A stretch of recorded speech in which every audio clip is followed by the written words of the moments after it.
करता का? घरातले काम करता का?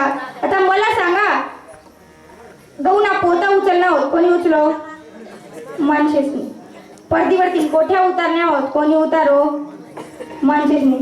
धाबावर जावरी लई जाण्या होती कोणी लई जावो? सिलेंडरनी हंडी उचलणी राहो कोणी उचलो? माणसेसनी. कोठ्या जड कामे कोणी करो? कमरे कोणा दुखतस? दवाखान्याમાં जास्त गर्दी कोणी? बँकમાં जास्त गर्दी कोणी?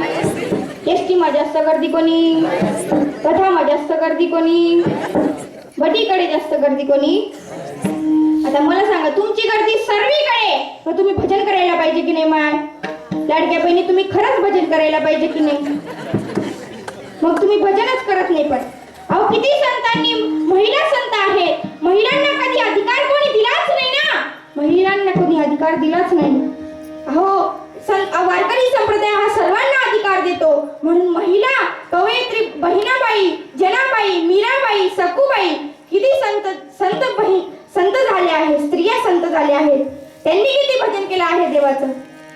तुम्हाला वेळ मिळत नाही ते तर नाही, पण स्त्रियांना कधी हक्कही मिळत नाही. स्त्रियांना म्हणतात की स्त्री ही घराची लक्ष्मी असते की नाही? स्त्री ही घराची लक्ष्मी असते, पण तिलाच हुंडा देऊन घरातून बाहेर काढून देतात. आणि आता तर पैशाने मुली विकल्या जातात.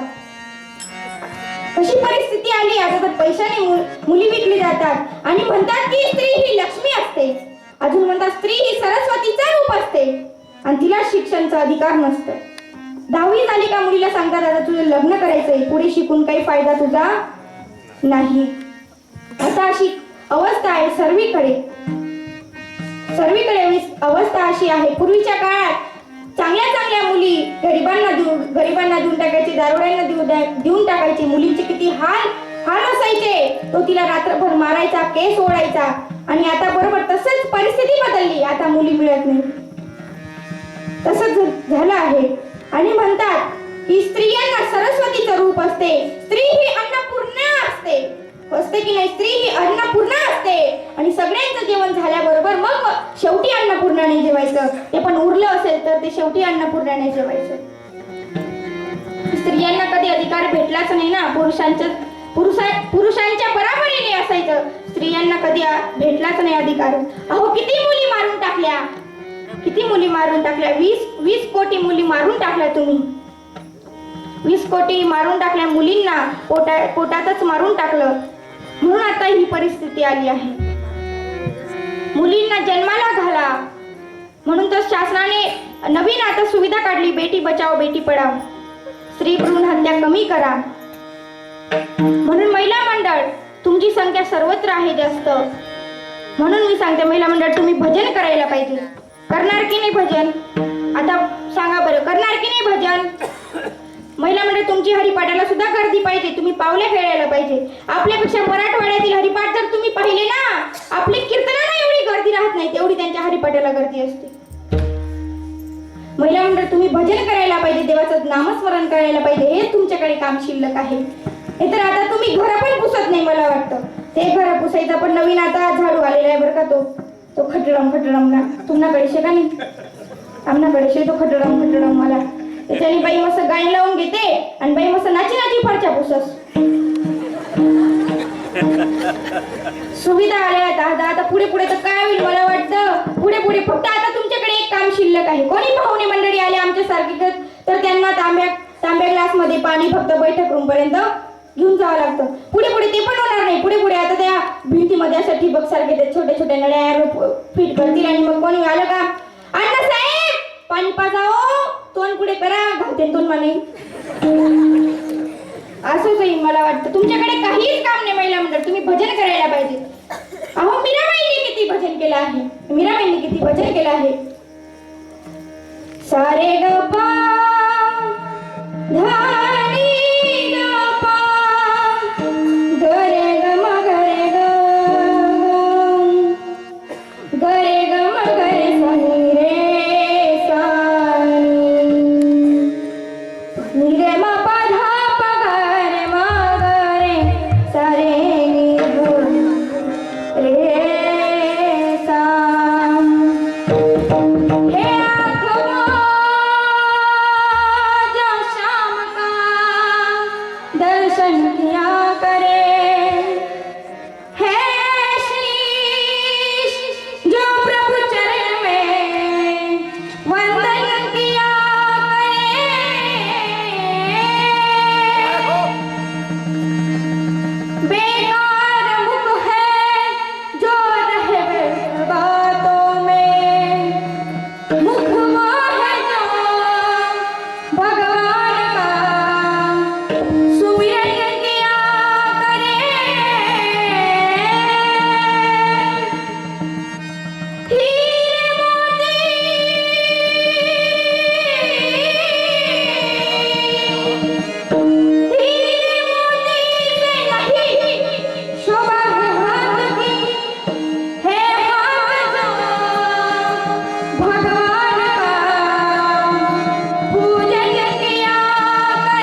सा सा सा रे ग रे नी सा रे सा ग ग नी सा सा रा ग गा सा सा रे ग रे नी सा रे सा ग ग नी लागी लगन मेरा हो गई मगन लागी लगन मेरा हो गई मगन बता हरी हरी हरी गुण गाने लगी लागी लगन मेरा हो गई मगन लागी लगन मेरा हो गई मगन बता हरी हरी हरी गुण गाने लगी लागी लगन मेरा हो गई मगन ऐसी लागी लगन मेरा हो गई मगन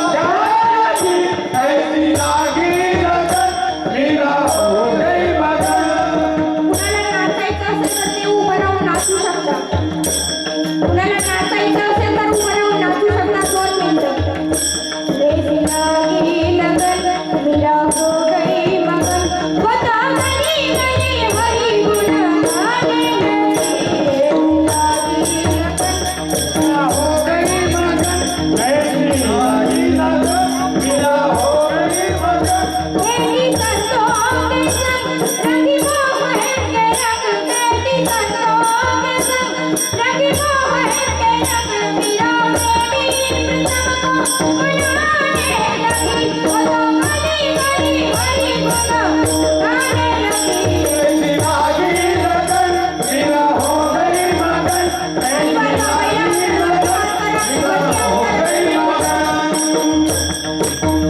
खेलों में बनी बन के जो गले चली मेरा रानी दीवानी कहानी लगी ऐसी लागी लगन मेरा हो गई मगन ऐसी लागी लगन मेरा हो गई मगन प्राणों ने विष दिया मानो अमृत पिया मेरा सागर में सरिता समाने लगी सागर में सरिता समाने लगी बोलो हरी हरी हरी बोलो गाने लगी ऐसी लागी लगन मेरा हो गई मगन ऐसी लागी लगन मेरा हो गई मगन मेरा हो गई मगन मेरा हो गई मगन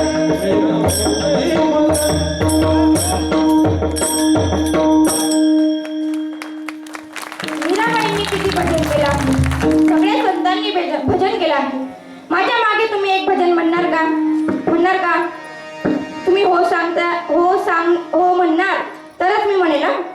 पण तुमचा आवाज आला पाहिजे पुरुषांपेक्षा तुमचा आवाज आला पाहिजे निघेल का तुमचा आवाज हो ना मग मी म्हणते बरं का नामदेव जनाबाई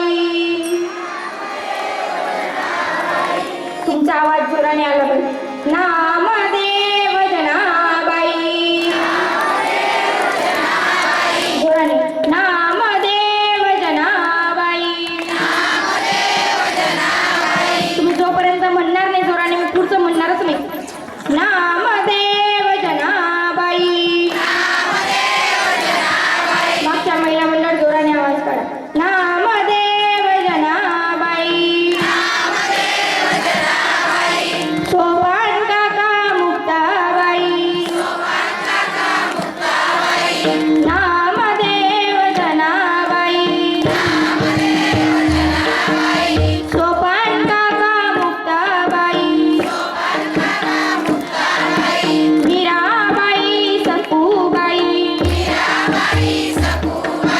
नामदेव जनाबाई नामदेव जनाबाई मागच्या बाया म्हणतच नाही विठ्ठल विठ्ठल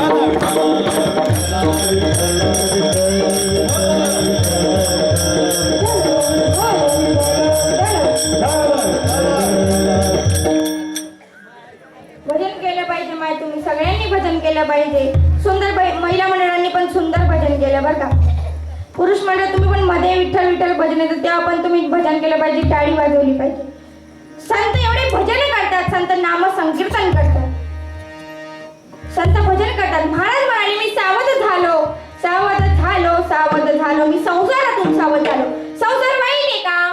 नशेपर्यंत तो चाला. संसार वाईट आहे का?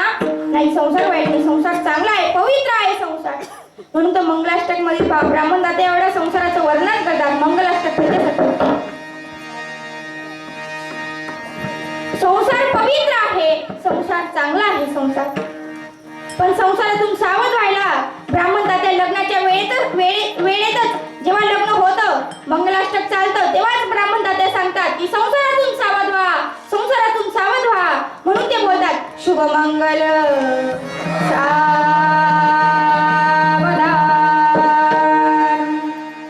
सांगतात की नाही. पण गडी सावध होतो का? सावध होत नाही. तो हार घालण्यासाठी एवढा उत्साहित असतो तो. ती मुली बिचारीची हाईट कमी, तिचा काय हात पुरत नाही. मग त्याने काय करायला पाहिजे? तुम्ही शेतकरी माणसं आहे ना, मग त्याने काय करायला पाहिजे? बरोबर, बाबांनी बरोबर उत्तर दिलं. खाली वाकायला पाहिजे. पण वागतात नाही ना त्याला पोरे. तेच मेन आहे ना. वागतात नाही त्या. मान लेतच त्या. मान. तुम्हाला मान घेणं माहिती ना? शेतकरी माणसं आहे सगळं. कोण घेतं मान? बापरे, कोण? बापरे, तू माझी पिका काढून बाई. पण वागत नाही ते. आणि ते मग शेवटी एक अजून आता नवीनच स्टाईल निघाली, ते उचला उचली उचला उचली.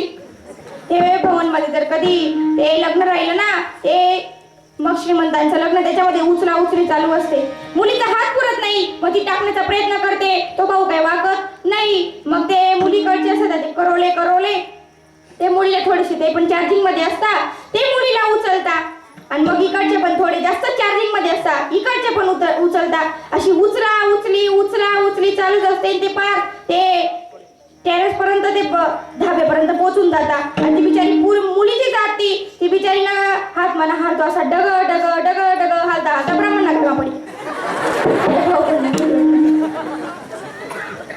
आता एवढी फॅशन चालू आहे.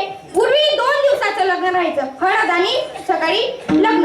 आणि आता नवीनच निघालं मेहंदी मेहंदी मेहंदी. अजून पुढे का 15 दिन लग्न. सांगता बी येत नाही काही काय होऊ शकतं असं. पण सावधान राहायला पाहिजे आपण. सावधान राहायला पाहिजे, सावधान व्हायला पाहिजे आपण. म्हणून सांगतात ते ब्राह्मण तात्या शुभ मंगल सावधान. शुभ म्हणजे चांगला आहे संसार, मंगल म्हणजे पवित्र आहे संसार. पण कुणासाठी? शुभ मंगल पवित्र आणि चांगला संसार कुणासाठी असतो? जो संसारातून सावध असतो. म्हणून शुभ मंगल सावधान. शेवटच्या मंगलाष्टकला बिचारा ब्राह्मण दादा हात वरती करून करून करून करून सांगतो शुभ मंगल सावधान. पण मुलगा काय सावध होत? एका मुलाने तर उलट अजून त्यांना विचारलं, म्हणे ब्राह्मण तात्या तुम्ही असा वरती हात का करतोस? तो म्हणे भाऊ एवढा मोठा दगड तुला अंगावर पडावशे. त्यामुळे सावधान. सावध राहायला पाहिजे. संसार वाईट नाहीये. संसारातून जर सावध झालं तर संसार हा चांगला असतो, संसार हा पवित्र येतो. म्हणून संसारातून सावध व्हायला पाहिजे. आणि संसारातून सावध झाल्यानंतर परमार्थात गेले. तुकोबाराय संसारातून सावध होऊन परमार्थात गेले. आणि परमार्थातूनही एकदा त्यांनी ते सावध झाले. आणि कुठे गेले हे मार्गभंगाच्या दुसऱ्या चरणात. जेथे वैष्णवांचे भार, जेथे वैष्णवांचे भार, जेथे वैष्णवांचे भार, जेथे वैष्णवांचे भार, जेथे वैष्णवांचे भार, जेथे वैष्णवांचे भार, जेथे वैष्णवांचे भार,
गोविंद महाराजांचा सुंदर गाणं. जेथे वैष्णवांचे भार जय जयकार गर्जत असे, जिथे वैष्णव होते तिथे संत होते, त्यांच्या जवळ मी गेलो. भार म्हणजे त्यांच्या जवळ मी गेलो आणि मी ते काय करत होते मग ते संत, तर ते संत काय करत होते, ते वैष्णव काय करत होते, तर ते भगवंताच्या नामाचा जप करत होते, भगवंताचा जय जयकार ते करत होते. आणि त्यांच्या जवळ मी गेलो आणि ते जय जयकार करत होते, विठ्ठलाचा नाम जप करत होते, ते भगवंताचा देवाचा. संसार वाईट नाहीये, परत आपण तिथेच येऊ. संसार हा वाईट नाही. आपण सांगितलं की संसारातून सावध व्हायला पाहिजे. म्हणजे संसारातून सावध झालं म्हणजे नेमकं काय करायचं, संसारातून सावध होणे म्हणजे नेमकं काय करायचं, तर हे सूत्र लक्षात ठेवा. संसारातून सावध होणे म्हणजे काय, तर संसारात राहणाऱ्या 6 व्यक्तींपासून सावध आपण व्हायला पाहिजे. तर ते 6 व्यक्ती कोणते, धनदारा पुत्र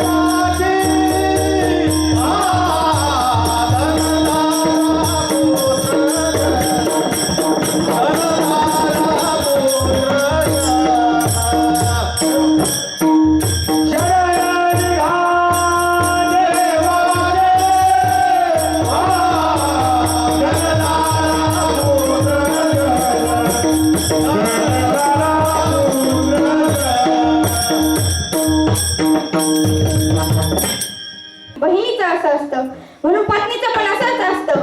धर्मादाना ते नवरा म्हणा आणि पुढे ना तुमले माहीत ना. असं असतं, पत्नीचं पण असंच असतं. म्हणून दारा म्हणजे पत्नीवर विश्वास ठेवू नका. पुत्र धनदारा पुत्र जन, पुत्र म्हणजे मुलापासून, मुलांपासून पण सावधान राहा. तुम्ही म्हणता की मुलं आमच्यावर प्रेम करता, आम्ही मुलांवर प्रेम करतो, ते खरे, पण मुलांपासून पण सावधान राहा. जनापासून तर सावधानच राहा, जगापासून सावधान राहा. आणि सोयरे मित्रांपासून सावध राहा. किती झाले, धन दारा पुत्र जन आणि बंधू म्हणजे भाऊबंदी पासून पण सावधान राहा. आणि 6वी म्हणजे सोयरे म्हणजे तुमचे मित्र, त्यांच्यापासून पण सावधान राहा. सगळ्यांपासून सावधान राहा. मग सगळी नाते परके करायचे का, नाही, तसं नाही. सगळ्यांपासून सावधान राहा. त्यांना लावायचं, प्रेम लावायचा जीव. आणि संत सगळ्या नात्यांवर टीका करतात. सुनेचं असू दे, सुनेचं असू, सासूचं असो, सगळ्यांवर टीका करतात. पण एका नात्यावर संत कधीच टीका करत नाही. कुठलं, ते म्हणजे मुलीचं नातं, मुलीचं आईचं, मुलीचं आई बापाचं नातं. त्याच्यावर संत कधीच टीका करत नाही. त्यांना माहितीये मुलगी नितांत प्रेम करते आई वडिलांवर, तेवढा मुलगा करत नाही. अहो, मुलगी ही 42 गुणांचा उद्धार करते. मुलगी 42 गुणांचा उद्धार करते. मुलगा एकाच गुणाचा उद्धार करतो, तो भी चांगला निघणार ते, नाही तर मोगरान पुढे धोत्रा, तो भी चांगला निघणार ते. मुलगी 42 गुणांचा उद्धार करते, 21 सासरचे आणि 21 माहेरचे. म्हणून मुलीला मारू नका. मुली आई वडिलांवर एवढा प्रेम करते, असो ती सासरवासी असो का कशी असो, पण ती आई वडिलांवर खूप प्रेम करते. प्रत्येक रविवारी तिचा फोन येतो आई वडिलांवर, माय कशी चालू तुम तब्येत, कशी म्हणाली तब्येत म्हणा अण्णांनी. मुलगी ही विचारते. आणि मुलगी ओळखायची असेल तर मुलगी कशी असते आणि मुलगा कसा असतो. बेटा बेटा क्या करता है, बेटा तेरा एक दिन बहू का हो जाएगा, मिट्टी का खिलौना मिट्टी में मिल जाएगा, मान मेरा कहना नहीं तो पछताएगा, मिट्टी का खिलौना मिट्टी में मिल जाएगा, मान मेरा कहना नहीं तो पछताएगा, मिट्टी का खिलौना मिट्टी में मिल जाएगा. बेटा बेटा क्या करता है, बेटा तेरा एक दिन बहू का हो जाएगा, मिट्टी का खिलौना मिट्टी में मिल जाएगा. मुलगा जोपर्यंत जोपर्यंत त्याचं लग्न होत नाही तोपर्यंत, नंतर तो आपला नाही. मुलगी ही मरेपर्यंत आपली आहे. मुलगी ही आपल्या आई वडिलांना खूप प्रेम करते. तुम्हाला जर मुलगी ओळखायची असेल तर जेव्हा ते प्रेत यात्रेला त्या प्रेताला उचलायला उशीर होतो तेव्हा घरातील लोक म्हणतात, अहो थांबा थांबा, म्हाताऱ्याची मुलगी यायची राहिली आहे. सुरतून येते, म्हाताऱ्याची मुलगी यायची राहिली आहे, थोडं थांबा. आणि मग मुलगी कशी असते ते पाहायचं. जी गाडीवरून उतरल्या छाती ठोकून रडत येते, समजून घ्यायचं म्हाताऱ्याची मुलगी अशी असते. छाती ठोकून येते, मुलगी अशी असते. मुलगी आई वडिलांना खूप प्रेम करते. आणि कधी न रडणारा बाप एका क्षणाला रडतो. जगातील सर्वात करुण प्रसंग तो म्हणजे मुलगीची विदाई. जेव्हा मुलगीची विदाई होते, जेव्हा ती मुलगी सगळ्यांना भेटते, मिठी मारते, आईला मिठी मारते, भावाला मिठी मारते. आणि जेव्हा ती बापाजवळ येते तेव्हा त्या बापाचं हृदय असं काळी जसं त्याचं पेटून उठतं. आणि तो म्हणतो, मला जीव घालणारी माझी मुलगी, माझी छकुली, माझी ताई, माझी आई मला सोडून चालली आहे. माझी आई मला सोडून चालली, मला आता जेवण कोण घालेल? तिची माझी भांडण झाली तर मला जेवण कोण घालेल? मला पोटभरचा गोड कोण बोलेल? असा तो बाप असतो. आणि बाप हा मुलीवर खूप प्रेम करतो, मुलगी ही बापावर खूप प्रेम करते. एकदा शनिवार होता आणि मुलगा मुलगी दोघे शाळेत गेले होते. मुलगा 10वीला होता, मुलगी 9वीला होती. शाळेत गेले होते. शाळेतून आल्याबरोबर त्यांनी पाहिलं घरात काहीतरी भांडण झाले. आई किचन मध्ये झोपली होती आणि तिला वाटलं काहीतरी भांडण झाले. आणि तिचे वडील, तिचा बाप सोफ्यावर बसून टीव्ही पाहत आहे. समजून गेलं काहीतरी फॉल्ट आहे. आणि मग ती किचन मध्ये गेली, स्वयंपाक केला होता. किचन मध्ये गेली, 2च पोळ्या होत्या. तिने त्या 2 ताट केले, एक बापाला दिला आणि एक मुलाला दिला, भावाला दिला. तो बाप जेवत नाही. ती सांगते, पप्पा जेवण करून घ्या ना, एक पोळी खाऊन घ्या, अर्धी पोळी खाऊन घ्या, जेवण तर करून घ्या, कशाला राग काढतात, जेवण करून. तिने मानेत हात घालून बापाला उठवलं, जेवू घातलं, पोटभर जेवू घातलं तिने. आणि 2 पोळ्या होत्या, दोघांमधून संपून गेल्या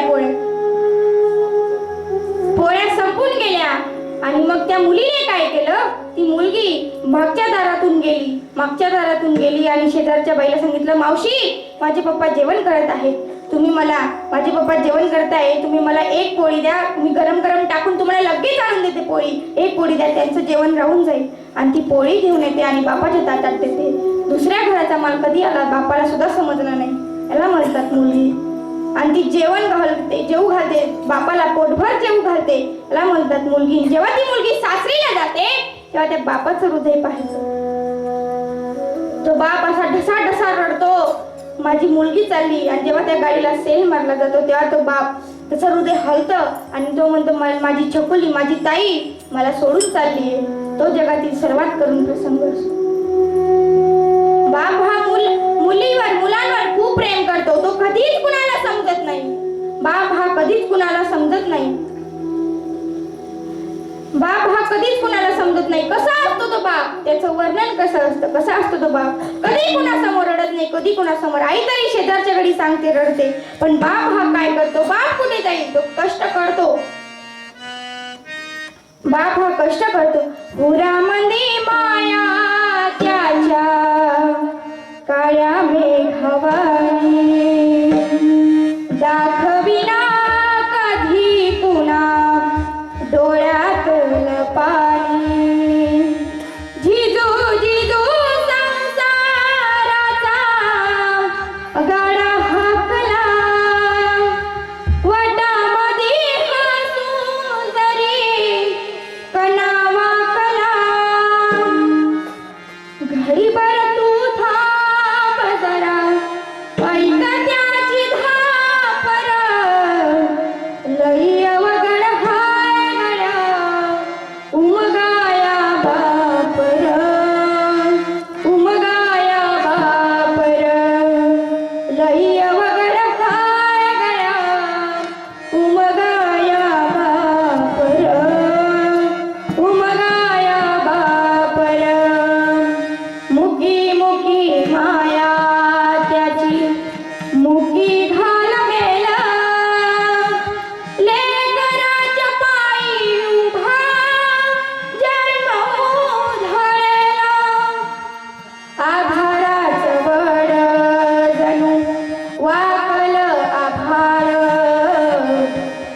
वाचाईला पाचोळा जिनरान माळ जिनरान माळ घडीभर तू थांब जरा ऐका त्याची दापर लई अवघड हाय गड्या उमगाया बापर उमगाया बापर लई अवघड हाय गड्या उमगाया बापर उमगाया बापर बाप हा असा असतो तो कधी कुणाला समजतच नाही आणि जेव्हा बाप जातो तेव्हा त्या मुलांना मेला न कळता बाप मेला न कळता बाप मेला न कळता बाप मेला न कळता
बाप हा असा असतो तो कधी कुणाला समजलाच नाही कधी कुणाला समजतही नाही बाप हा आपल्यावर एवढं प्रेम करतो मुलांवर एवढं प्रेम करतो आई ही आपल्यावर खूप प्रेम करते आई पण तेवढंच प्रेम करते जेवढं बाप करतो आई वडील दोघी सारखेच आहे त्यांना कधीच विसरू नका त्यांना कधीच विसरू नका आणि या जगावर विश्वासच ठेवू नका तुम्ही हे जग कुणाचं आहे कुणाचं नाहीये जगावर विश्वास ठेवू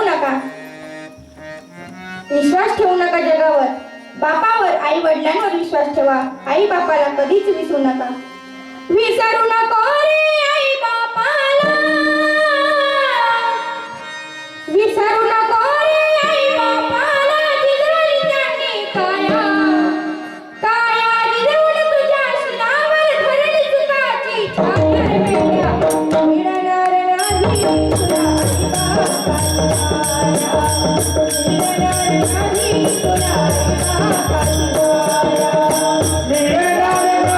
बापाला